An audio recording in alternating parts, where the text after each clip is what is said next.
Hello everyone, this is my first lecture on chapter 7 on thinking and intelligence. And in this video I'm going to talk about cognition, I'm going to talk about mental imagery, concepts, and schemas that we use to help us organize our information in our mind and help us to actually think clearly as well. So what is cognition? Cognition is just thinking. So it's how we mentally process information. So, and if you remember from the sensation and perception chapter, our mind processes a whole lot of information a lot of times that we're not consciously aware of. It sort of filters out things that maybe aren't important and helps us to focus on the things that are really important. Cognition is very similar. How do we mentally process information? How do we make connections between our life experiences, our memories, and how do we apply that information to new situations? So there's three different components that I'm going to talk about as far as cognition and what we need in order to be able to really think. The first is mental images, which seems kind of strange, but mental images are really important for us to be able to visualize something. You know, we can talk about things that we don't actually have in front of us, right? We can talk about things that we're not actually seeing right at the moment. But if I talked about a cat, you guys could come up with a picture of a cat in your mind. You have a concept of what a cat is like, and we could have a conversation about what cats are like, whether we like them or don't like them, all those kinds of different things about that. And that's a concept. So a concept is, we have concepts of all sorts of things around us, but it's really how we categorize information in our brain and how we access that information later on. So when I bring up the idea of a cat, you have a whole concept and you have a whole group of ideas that apply to that, a concept of cat. So we're going to talk about that. And then we also need language in order to communicate those thoughts and to really think about those thoughts. So when we're thinking, we're really thinking in language. We use pictures and we categorize information, but a lot of the information, a lot of our thought processes have to do with language. So this is kind of an example of language here too. And it's just an example of how amazing our brain really is, how we can put together information when things are not clear. You know, if we're looking at this paragraph here, according to research at Cambridge University, well, that's really not what that says, but we can fill in all those gaps and fix the letters that are switched and actually make sense out of this whole paragraph, which is kind of amazing that we're able to do it. Kind of similar to that Gestalt theory of making things whole. We're able to make things make sense based on our past knowledge and experience and understanding. It's pretty amazing that we're able to do that.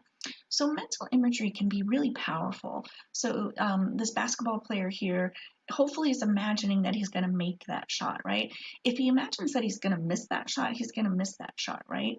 But athletes and all of us use mental imagery to boost our confidence, to also help us kind of imagine maybe the movements that we need to make in order to make that basketball or make that shot.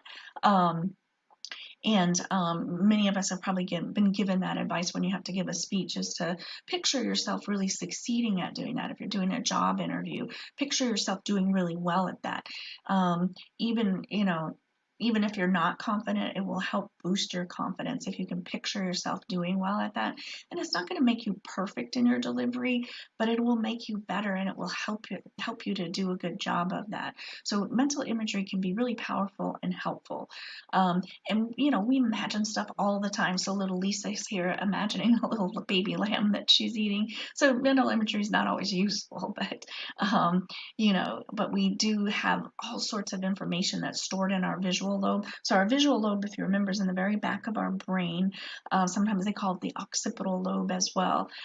But our visual memory is super good, and we can just automatically almost bring up pictures of things. If I asked you to picture a frog, you could come up with an image of a frog in your mind very quickly, and we'd all probably have fairly similar frogs, and you'd be able to tell me all sorts of things about a frog, right? They're kind of slimy and kind of gross. And we'd also know how they move, all sorts of things, and that's a little bit about concepts. So we have a concept of a frog, but we also part of that concept is the mental image of what a frog looks like. We can also take ourselves to a nice relaxing place. We can imagine ourselves at the beach or in the forest or in our favorite spot, just relaxing. We can close our eyes and actually take ourselves there in our mind, which is pretty amazing. So mental imagery is really powerful. We also have mental maps of things in our mind. So if I asked you to imagine your childhood home or even your current home, you could picture in your mind where the front door is, where the living room is, where the kitchen is, where your bedroom is, where the bathroom is. You have that all, you have a whole mental map of that in your mind. If you've been to campus, which I know some of you may not have been, you would have a picture of where things are in campus. And, depending on which part of campus you spend most of your time on, you're going to have more familiarity with certain parts of campus. But we have a pretty good idea where the bookstore is, where the student union is, where some of the more major buildings are on campus. And that's because we have a mental map or a mental image of it. So concepts are really categories of information, and it's the way we organize information in our brain is through concepts. And mental images are parts of concepts. So we have a concept of what a dog looks like, but that concept isn't just what the dog looks like. It's also what the dog acts like, maybe what the dog eats. We might also have memories about our first dog. We may have good memories, we may have bad memories. I mean, some people may have memories of being bitten by a dog, so they have negative concept of what a dog is. So we have concepts about situations, about objects, about things in our environment. And when we're faced with something that we've not experienced before, we take all that information that's in our concepts and try to apply it. So we look at this thing right here and we think, is this a dog? It kind of doesn't really look like a dog. It's got 6 legs. We should have 4. It doesn't really have ears. It does have a tail, but it doesn't have any fur. So it kind of doesn't fit our concept of dog. Although if you watch this movie, it's John Carter. It's a science fiction kind of movie. And this actually is a dog in the movie, and you would see it as a dog if you saw it in the movie because of how it behaves. So we have a concept of all sorts of things in our environment, and all of those concepts are really based on our experiences, good and bad experiences. And so concepts can be positive, negative, depending on our personal experiences. And that's why one person can experience something and the other person experience that same thing and yet have different thoughts about it, different experiences.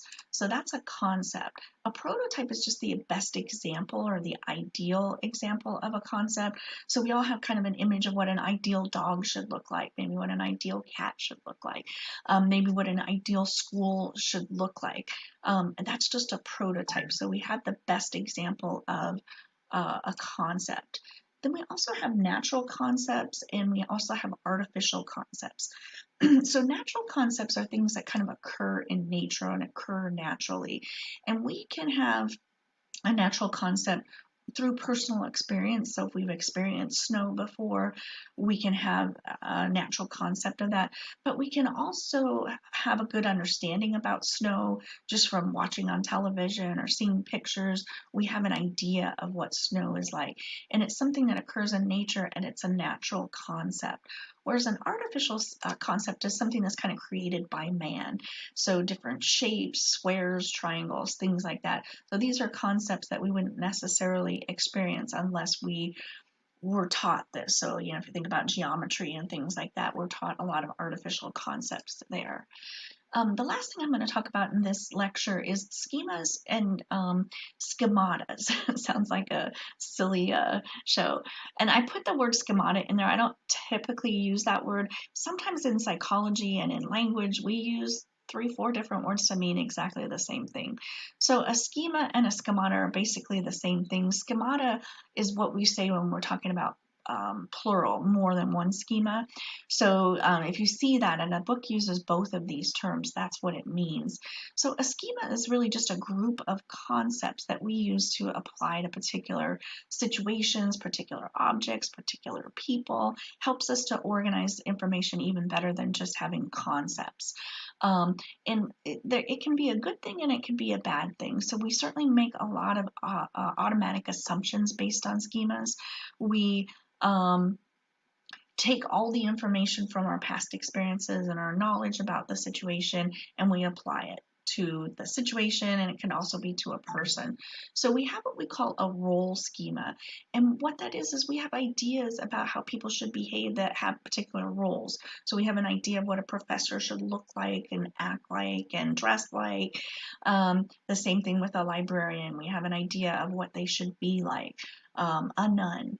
And we have an idea about, when we talk about stereotypes, we have an idea about how people from particular countries behave, how, people from different races and different cultures.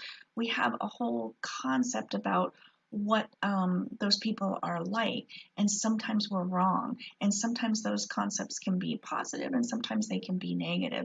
So a schema can definitely be a stereotype, and one of the things that we have to be really aware of is that we automatically apply all this information to people, especially if it's a new situation that we haven't been exposed to before, or a new culture that we haven't been exposed to before.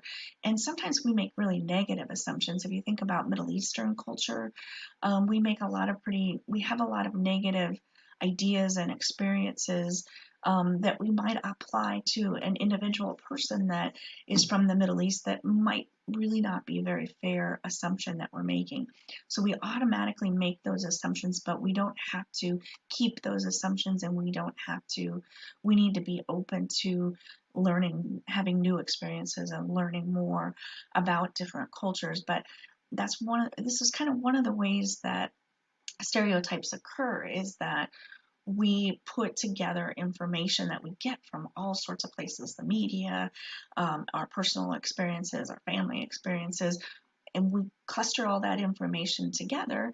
And when we meet somebody from that particular culture, we apply that information to that person, and often unfairly apply that information. So it's something to be aware of, that we sort of have this natural bias, not intentionally, but we naturally make a lot of assumptions that may be inaccurate. And so it's really important to recognize that we can be inaccurate, and we should take a step back and really listen to other people. So the last thing I'm going to talk about is an event schema, and this is something that you all are probably very familiar with, but we have sort of rules about how we behave in certain situations. If we go to a restaurant, we know we wait up front for the hostess to seat us. We wait for the waiter to take our order, and we get the check and we pay it and we leave, right? So we have sort of a routine that we go through when we go to a restaurant. When we're in a different country, that can be really useful. It can also be problematic too. When I was at ASU, I did it's not a work study, a study abroad program in Italy, and we were there for the summer, and we went to the restaurant. The first time we went to a restaurant, we sat down, we ordered our food and had good food, and then we waited for the check, and we waited and we waited. And in Italy, it's considered rude for the waiter to bring the check. So they never brought the check, and we just sat there and waited.